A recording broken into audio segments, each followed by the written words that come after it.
Hello everyone. तो आज हम बात करने जा रहे हैं बीएससी के मैकेनिक्स के कुछ और टॉपिक्स की। तो रेक्टिलिनियर मोशन की बात होगी।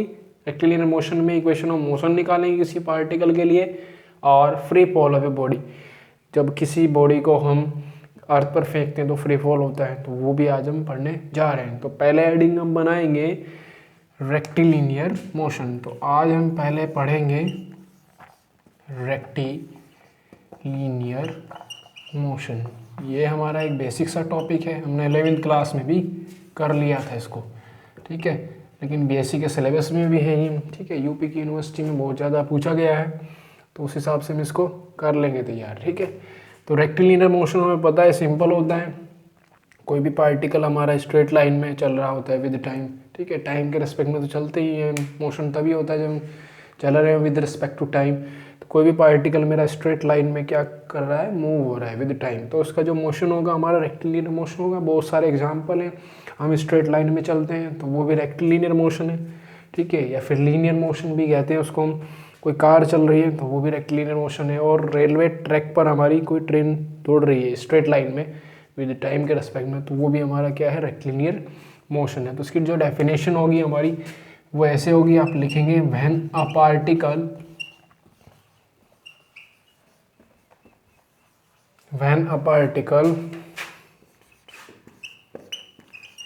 moves in straight line with time, ठीक है। टाइम के रेस्पेक्ट में ही चल मोशन होता है हमारा, ठीक है। कोई भी बॉडी हमारी टाइम के रेस्पेक्ट में चल रही है तो वो क्या है, हमारा मोशन है विद टाइम, ठीक है, with time. Then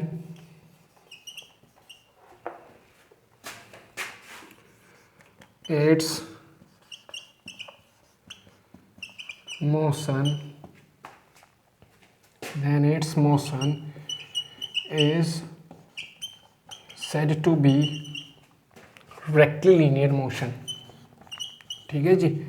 rectilinear motion example मैंने आपको बता दिया। कोई कार चल रही स्ट्रेट लाइन में, वो भी रेक्टिलिनियर मोशन है।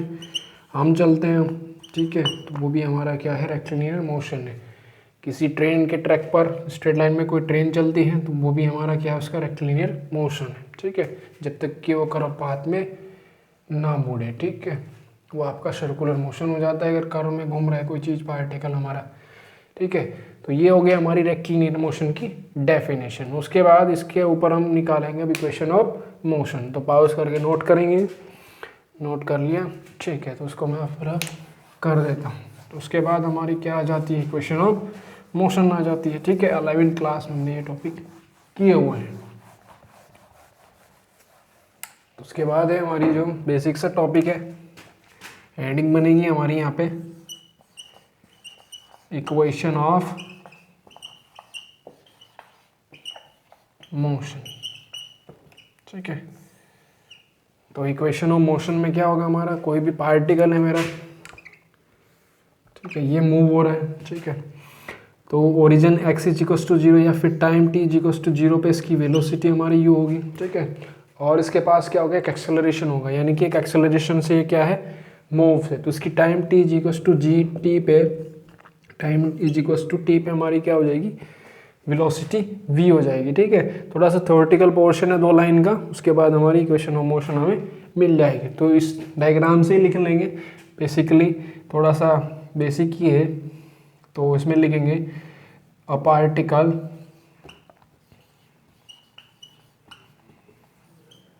ठीक है, a particle moves in a straight line, ठीक है, स्ट्रेट लाइन में चल रहा है वो विद इट्स इनिशियल स्पीड या फिर इनिशियल वेलोसिटी u, ठीक है, at time t equals to 0, ठीक है। The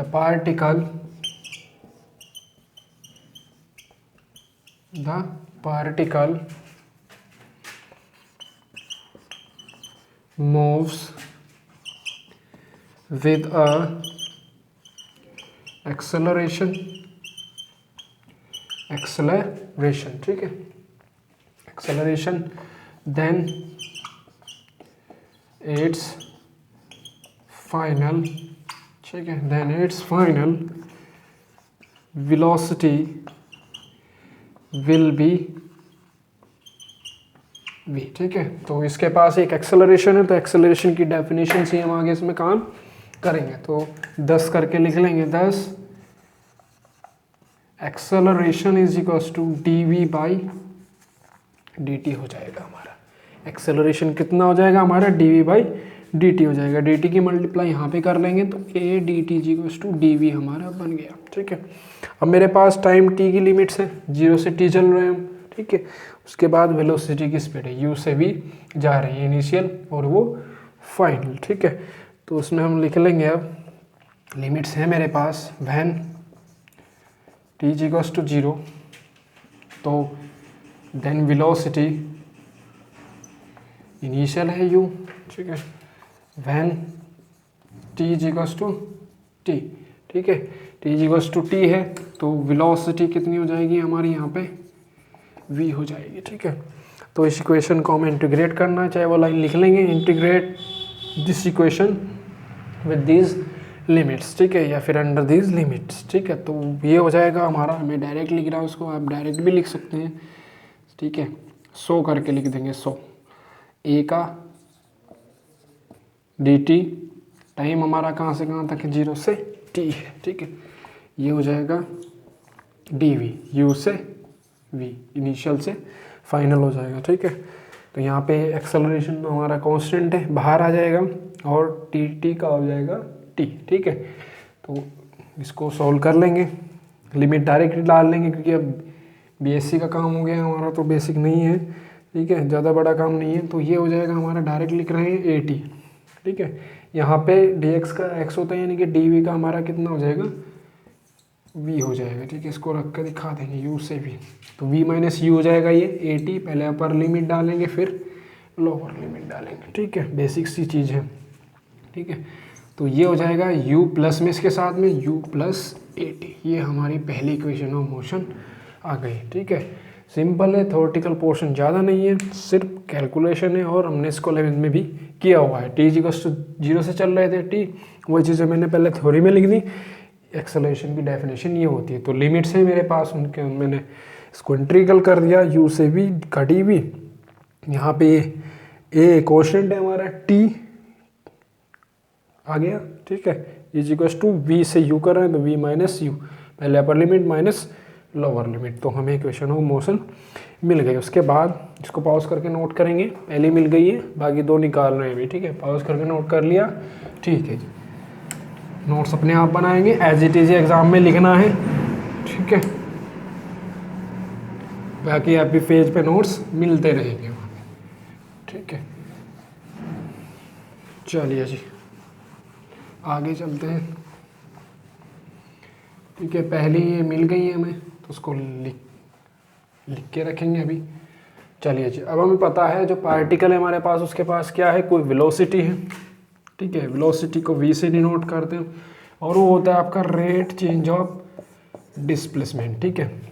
v is equals to dx by dt होता है, तो यहाँ से v का dt इज इक्वल्स टू कितना हो गया, dx हो गया, ठीक है।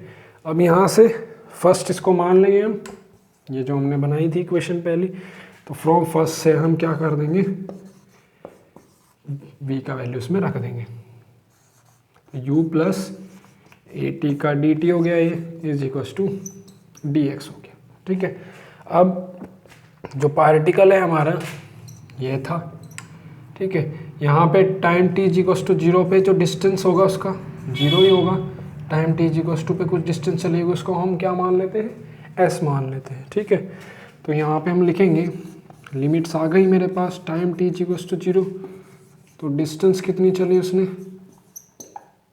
0 ही डिस्टेंस चली होगी, ठीक है। When time t is equals to t है, तो डिस्टेंस कितनी चली होगी उसने, वो हमने मान ली कि ये s डिस्टेंस हमारा कवर किया होगा उसने, ठीक है। चलिए जी, आगे चलते हैं। तो लिमिट्स हैं, इंटीग्रेट कर दीजिए इस इक्वेशन को, ठीक है। सो इंटीग्रेट द इक्वेशन, ठीक है। सो इंटीग्रेट द इक्वेशन, ठीक है। चलिए जी, यू प्लस ए टी का डी टी, ठीक है। u प्लस ए का डी टी हो गई। यहाँ से इसको इंटीग्रेट कर रहा हूँ मैं, 0 से कितनी है मेरे पास लिमिट, t, ठीक है। इज इक्वल्स टू 0 से s का dx हो जाएगा, ठीक है। ये मेरे पास किसकी है, इस डिस्टेंस की लिमिट है, ठीक है। तो उसको रख देंगे। चलिए जिसको कैसे करेंगे अब, 0 से t है, dt के अंदर multiply u dt plus a t का dt हो गया हमारा ये, ठीक है। इस इक्वेशन को यहाँ से रफ करके हम ऊपर हमारे पास स्पेस बचा हुआ यहाँ पे लिख लेंगे, ठीक है, जिससे हमारा बाकी बचा हुआ काम हो जाएगा। dx का x हो जाएगा हमारा, dx का कितना हो जाएगा, x हो जाएगा। तो लिमिट डालेंगे तो यहाँ पे डायरेक्ट ही मैं s लिख दे रहा हूँ, ठीक है। यहाँ से इंटीग्रल करेंगे, u dt का होगा, t हो जाएगा, लिमिट डालेंगे 0 का 0, ठीक है। तो ये बच गया हमारा ut प्लस a बाहर, t का होता है हमारा, t की पावर n है तो t स्क्वायर बाई 2 हो जाएगा, ठीक है। लिमिट डालेंगे तो 0 से t ही डालेंगे, ठीक है। t डालेंगे किसकी जगह, t की, तो t स्क्वायर बाई 2 बचेगा, 0 डालेंगे तो 0 हो जाएगा, ठीक है। तो मेरा यहाँ पे t स्क्वायर बाई 2 बच गया, ठीक है। ये हो गया किसके इक्वल, s के इक्वल हो गया। तो इसको हम सही से करके लिख लेंगे, s is equals to u t plus half a t square. ये हमारी सेकेंड इक्वेशन ऑफ मोशन मिल गई हमें, ठीक है। सेकेंड इक्वेशन ऑफ मोशन मिल गई, ठीक है। हमें तीसरी इक्वेशन ऑफ मोशन निकालनी है। तो उसके लिए हम क्या करेंगे, इसको पहले नोट करेंगे, पॉज करके नोट करते रहेंगे, नोट्स अपने आप बनाएंगे, ठीक है। नोट कर लिया, ठीक है। चलिए आगे चलते हैं। चलिए जी, 2 इक्वेशन ऑफ मोशन हमें मिल गई अब।